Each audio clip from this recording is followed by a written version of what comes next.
Happy to have you here. Happy Friday Eve.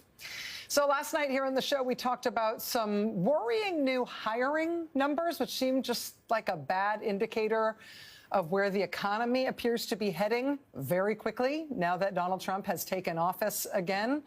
Those numbers from ADP, the payroll company, showed private sector employers hiring less than half the number of people they did last month, which was half the number economists had been expecting them to hire in February. That was very bad news. Now we've got new numbers, not on the number of hirings, but the number of firings. And those numbers are way worse. Quote, layoffs across the United States soar to highest level since 2020. What was going on in 2020?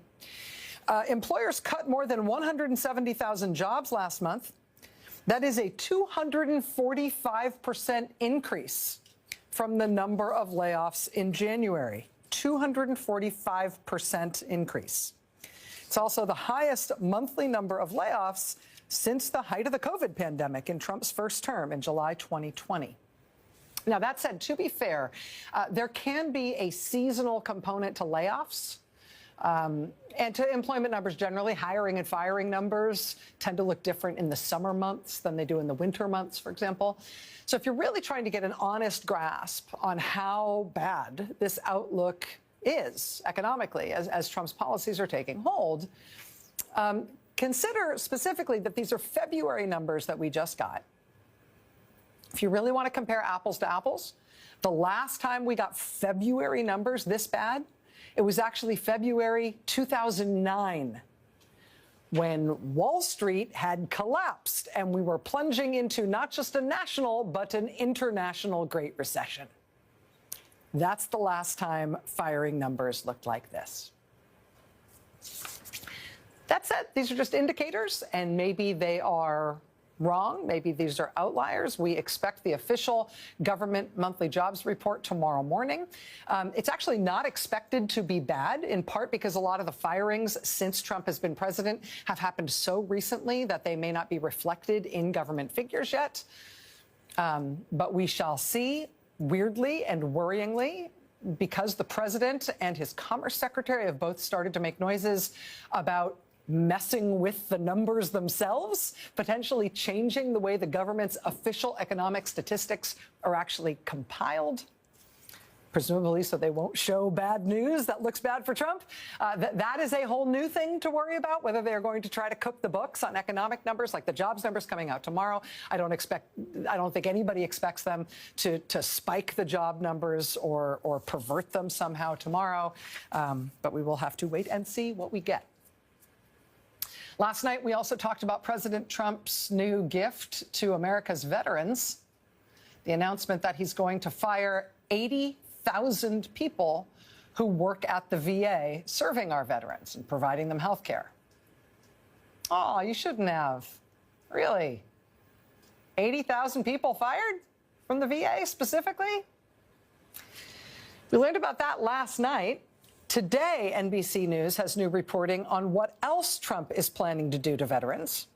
You know, if you voted to make America great again, did you know that would mean, for example, that Donald Trump would be cutting off the funding specifically to sterilize medical instruments in VA hospitals? Quote, the terminated contracts list includes contracts for a practice crucial to preventing infection in hospitals. Quote, the sterilization of medical devices and instruments needed during surgery. The list of contracts on the chopping block has not been made public, and the VA declined to provide it. But VA employees have identified 200 of the remaining scheduled contract cancellations to NBC News. That list includes, for example, contracts covering sterility certification for VA hospital pharmacy operations, also follow-up care for cancer patients at the VA, also accreditation for stroke centers, also the certification of VA pharmacies for making compounded medicines, which of course are commonly used, among other things, in cancer care.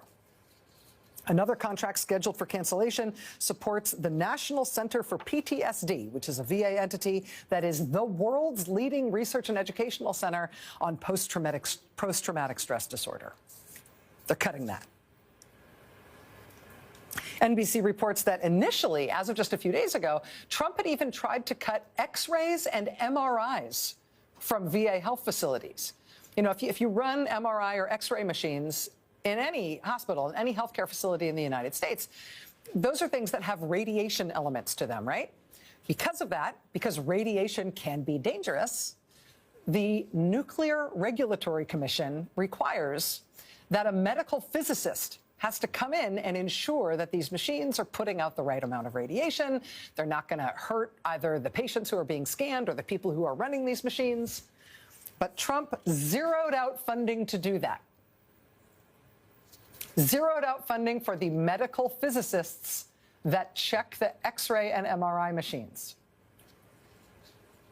If they went ahead with that, if they got rid of the medical physicists who check those machines, that would have resulted in every VA facility in the country losing its ability to operate its X-ray and MRI machines, losing any ability to do medical radiology at all. And since you can't run a hospital without a radiology department, that one contract decision by Trump would, by law, have shut down every single VA hospital in this country.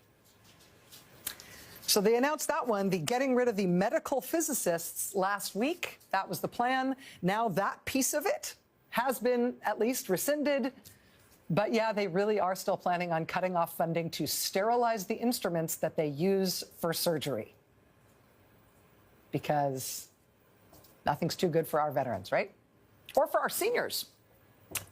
If you want to get disability payments through Social Security, you may need to do a hearing to establish your level of disability.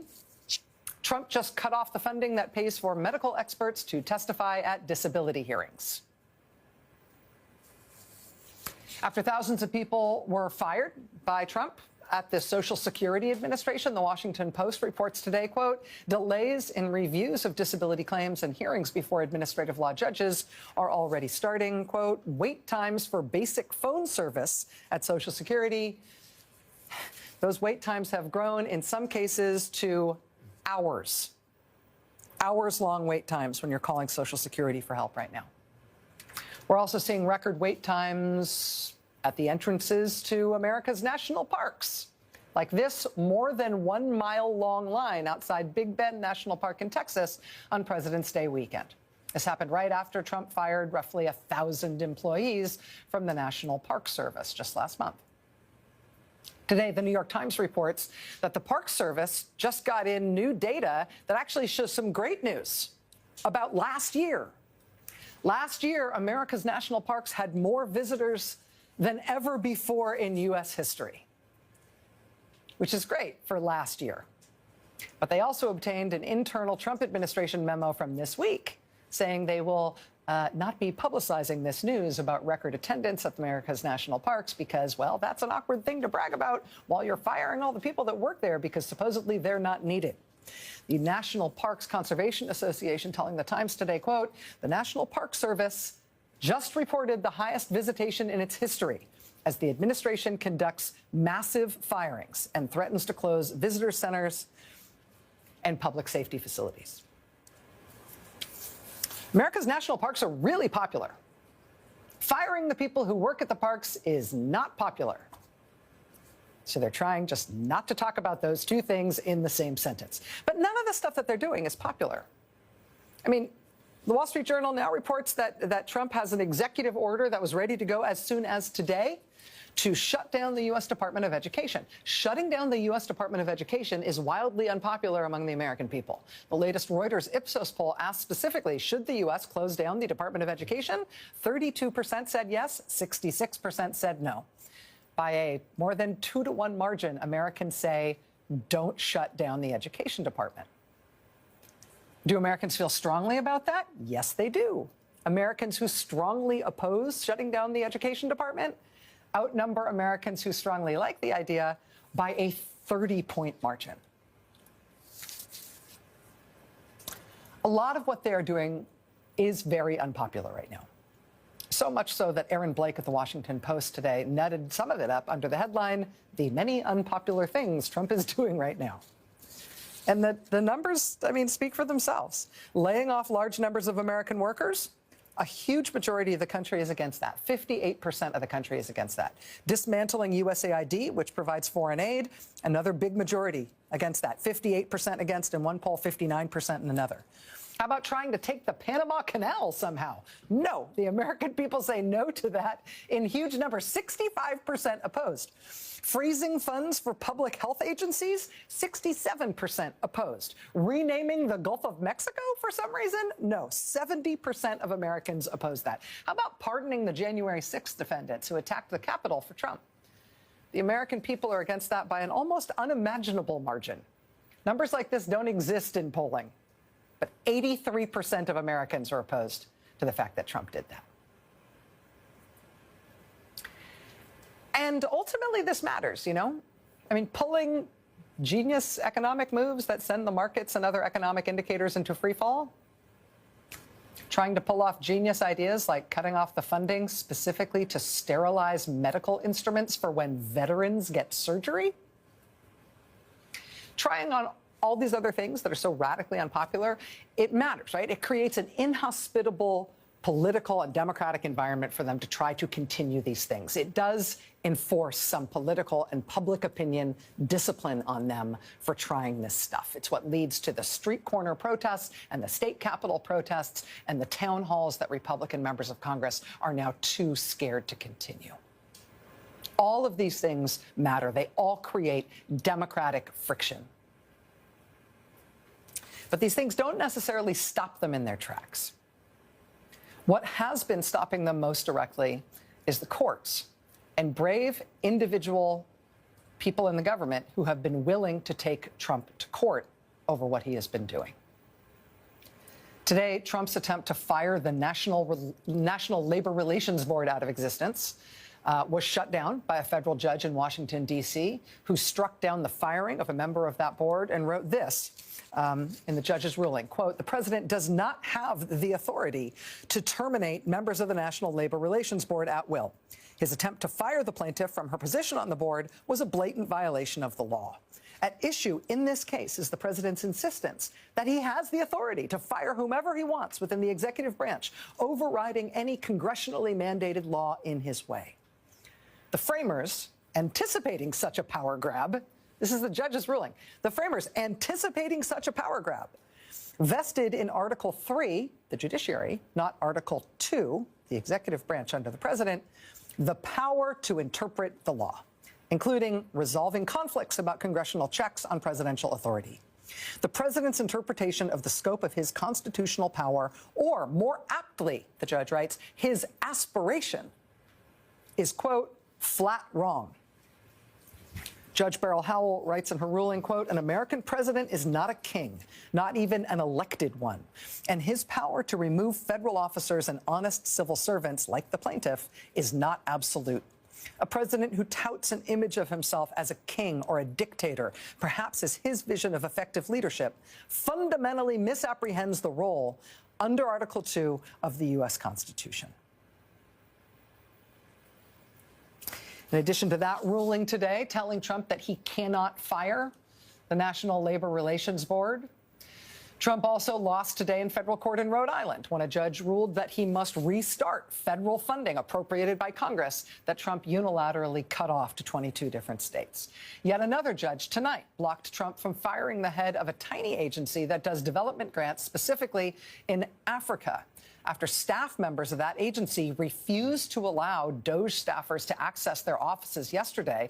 Those DOJ staffers came back today with some kind of security with them. We believe armed security. We are still trying to figure out who the muscle was that they brought with them. We are seeking that actively right now, trying to figure that out.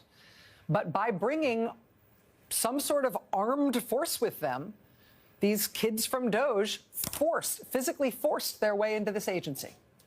That said, tonight, a judge blocked them from removing the head of that agency from his job. Of all of these fights, the biggest material victory thus far in all of these fights against what appear to be these illegal mass firings and these efforts to unilaterally close down and turn off parts of the government, the materially most consequential one of all of them is one that was obtained because of one man whose name is Hampton Dellinger. Trump tried to fire him in the first week in February. Mr. Dellinger fought it immediately. He fought it long enough and hard enough that while he was able to retain his post, thanks to a judge's order, still under fire from Trump, he succeeded in enlisting the Merit Systems Protection Board to reverse thousands of baseless firings of so-called probationary employees. Among the direct results of what Hampton Dellinger did are more than 5,000 people at USDA who yesterday were told they must be reinstated to their jobs. Hampton Dellinger today himself announced that he is ending his one-man fight to stay at his post at the Office of Special Counsel, which looks after whistleblower rights, which looks after the rights of government employees to not be fired for corrupt or improper reasons. He left that job today after an appeals court ruling basically made clear that he must. But take him as a case study here, because his one-man, one-month fight to not go quietly saved the jobs of thousands of people who were improperly fired by Trump. And that fight set the bar and set the tone for what it means to refuse to go quietly and to make as much good trouble as you can every single day that you can for as long as you can. Joining us now for his first interview since ending this fight is Hampton Dellinger. He's now the former head of the Office of Special Counsel. Mr. Dellinger, it's really nice to meet you. Thank you for being here. Thank you for having me. I'm sorry that this was your last day. Yeah, I'd rather be at work. Yeah. Well, tell me about your job. Tell me what your job was. Well, for almost a year, I was the place that if you're a federal government whistleblower and you see wrongdoing happening on your job in the government, you could come to my office and report it. I could initiate an investigation. And if you happen to be retaliated against for blowing the whistle, I could help protect you. That job, for obvious reasons, when you think about checks and balances, is an independent job.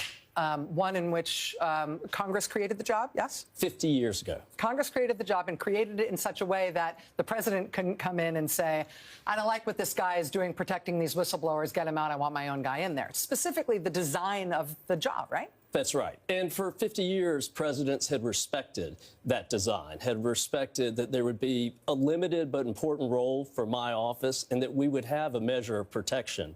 So we wouldn't worry about losing our jobs when we stood up for other federal employees who are unlawfully losing their jobs. When the president, February 7th, told you that you were fired, had you been expecting it? Did you already have a plan in place for what you would do in that moment? Yes and no. I had seen inspectors general, really capable, hardworking IGs be ousted. I knew that there was a general view that they didn't want independent watchdogs in the executive branch, but I also knew the history of my office and that it had been around for 50 years and courts had respected that independence for 50 years. So when I got the email saying, you're fired, thank you for your service, I didn't feel like they meant it. I also didn't feel like it merited a response. So I went back and forth. And, you know, I'm someone who believes in the presidency. I want to see every American president succeed. But I also knew that my firing violated a law that had been on the books. And I just couldn't walk away in the face of that. You fought for a solid month since that happened. One trip, your case took one trip to the Supreme Court already, back down to lower courts. You got an adverse appeals court ruling yesterday, which led to your decision to effectively stop your fight. Did you feel like you had no choice in terms of stopping it, that there might be additional harm done to the things that you care about and that you were trying to protect if you stuck with it and kept fighting? Certainly that was an aspect of it. I had a 3-judge panel that was somewhat conservative, and that mirrors the Supreme Court. So I knew that it could be an uphill fight, even though I disagree with the court's ruling, and I would disagree with the Supreme Court if they found my position unconstitutional. But the other issue, Rachel, is it was going to be months, maybe a year before I'd get a final answer. I'd be on the sidelines the whole time. And I've seen the damage over the past month or so that can happen in days, sometimes even hours, to these federal agencies when the laws aren't being followed. And so the idea of trying to come back in a year and fix what I think might be broken forever in terms of the independence of my agency was not something that I thought I could do. You talk about not wanting to be on the sidelines for the duration of that kind of a fight, waiting for something to get up to and through the United States Supreme Court. What does not being on the sidelines mean? What do you plan to do now? Today's day one out of government service. Yeah, rest maybe, but I tell you, I can't let go of yesterday. I started out in the morning and helped get 6,000 unlawfully fired federal employees their jobs back. Yeah. And at the end of the day, I'd lost my job. And so it was my best day at work and my worst day at work on the same day. So I'm going to hold on to that for a little bit. Well, don't hold on to it for too long. I mean, you have seen things. The skills that got you this job in the first place and that allowed you to perform those duties for the past year, but also what you have seen about what it means to fight. It's part of the reason I wanted to talk to you tonight, because you embody an example here of what it is to stand up and put your name as the plaintiff on that suit against the government, to stand up for the way the American people ought to be treated. We very rarely ask individual human beings to say, I, the named plaintiff, am here to stand up for the people against the government that is mistreating them. And it takes something. It takes resources. You had help in filing the suit? I did. I had brilliant lawyers who assisted me. I got a lot of support from whistleblower advocacy groups, from military veterans groups, because a lot of my job was focused on the VA, which is why, by the way, I think it makes no sense for the president to put in the secretary of the VA. I honor his military service, but he's got a big job on his own to do. And the idea that he could be in my job investigating himself is just the essence of a conflict of interest. They dual-hatted the VA secretary and your job. That is the plan as of a couple of weeks ago. But to your broader point, I'm just one person, and I was inspired by others. I saw the acting U.S. attorney for the Southern District of New York stand up and for the rule of law and not sign off on something she didn't think was right. Danielle Sassoon, that's yes. Right. I saw the inspectors general, who I'd worked with hand in hand for a year, being ousted, and I knew their integrity and their talents. And I feel like the easiest thing for me to do was just to follow the law. That's what I'd done every day in my job, and I knew my firing violated the law. So I just held true to that.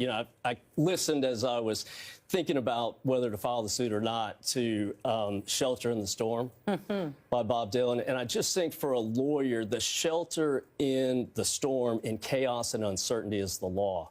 And that's just what I've tried to hold on to. I have been not thinking about it in that poetic a term, but I have been thinking about the peculiar and insidious evil of arbitrary action, right? And when you got those 5,000 plus employees at USDA their jobs back, part of the reason you got them their jobs back is because they were fired for arbitrary reasons. Right. And we've seen that everywhere, right? We've seen that from, you see CDC employees get fired one day, rehired the next day, fired the next day, rehired the next day. And it's arbitrary action. They're being told it's for performance. It's clearly not. And there's something that's just dumb about that, but there's also something, I think, really insidious, because when the government behaves arbitrarily like that, it's telling you there's no refuge for you in the law, and there's no refuge for you in order. We will act, there will be no law and order for you. We'll use the law against you whenever we can, but there's no refuge for you there. There's nothing that you can turn to ask for fairness.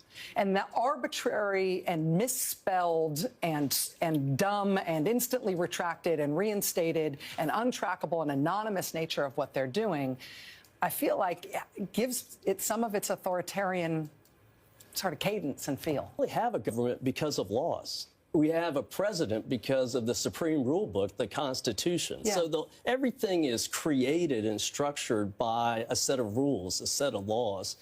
And so that's what I think we have to hold on to. And many individuals are putting it front and center. Many individual judges are retaining the essence, I think, of what makes us America. But the other thing about federal employees I don't want to be lost, Rachel, is that 30% of them, more than 600,000, are military veterans. Yes. They wore the uniform. They put their lives on the line for our country. They come back to federal service. They're nurses, they're TSA agents, they're FBI agents. And so the least we can do is treat them with respect and treat them lawfully. Let me ask you one last question here about the law, and it is about something that happened today. There was no cabinet meeting on the president's schedule today, but he nevertheless sort of announced after the fact that there had been a cabinet meeting, and there started to emerge some reporting about what happened. The president reportedly, or at least says now, that what he told his agency heads, his cabinet officials today, is that Elon Musk can no longer order firings, that the agencies must do it themselves, and Elon Musk is only there to advise. This obviously, it cuts against what Elon Musk has been doing. There was also a strange moment in the State of the Union where the president described Elon Musk as the head of Doge, and then immediately court filings were updated to reflect that because the government had sworn to federal courts that he wasn't the head of Doge. This overall idea of firing all the probationary employees, of Elon Musk's anonymous group coming in and ordering shutdowns of agencies and firings of whole categories of people, do you think it is running into a legal cul-de-sac? Are we getting to the point where the law is going to start to trip up these efforts in a more wholesale way? I think the law should. I think Congress should step up. You know, Congress has the power of the purse. Yeah. The president can reorganize government, but there are a set of rules that govern how that reorganization should take place. And all I was asking is that the rules be followed. And I think it's a simple truth, and I think it's one that courts will hold on to and vindicate, and I hope Congress does their part as well. Hampton Dellinger, as of today, the former head of the Office of Special Counsel, and somebody whose story is going to be told for a very long time. This is a man named Justin Sun, S-U-N. He is 34 years old. And about 2 years ago, in 2023, he and a bunch of celebrities got named in a big, serious cryptocurrency case that was brought by the SEC. The Securities and Exchange Commission said Justin Sun and this list of celebrities had engaged in fraud and in violations of securities law. So that was March 2023. The SEC said that Justin Sun had engaged in this fraud specifically by manipulating trading activity around two different crypto tokens. Now, Justin Sun's company vehemently denied the charges. A spokesperson said the SEC's civil complaint is just the latest example of actions it has taken against well-known players in the blockchain and crypto space. We believe the complaint lacks merit. But that was a couple of years ago, March 2023, the SEC bringing that civil case against cryptocurrency entrepreneur young Justin Sun. And he roundly denied the claims. But then last year, right after the election, the charges against him are still pending. Justin Sun ended up in the news again because he got involved in a really big way with another crypto thing, specifically Trump's crypto thing. Bloomberg reported last week that since the election in November, Justin Sun has invested $75 million into the Trump coin, into the Donald Trump cryptocurrency. Bloomberg calculated that means he put about $56 million right into the Trump family coffers. Bloomberg made that calculation as part of reporting that the SEC had halted its investigation into Justin Sun on those other matters. Quote from the court filing, the parties submit that it is in each of their interests to stay this matter while they consider a potential resolution. Which is great news for Justin Sun, I'm sure. And I should say, I'm by no means a crypto expert. I'm not going to give you a lecture on blockchain or meme coins or any of that. A, I don't know, and B, I don't care. But I do think it's worth looking at this crypto thing a little bit, only because it is a deeply, deeply old-fashioned, simple scam at this point, which points right to the White House. News from the White House tonight really gives us no choice. You have to look at it.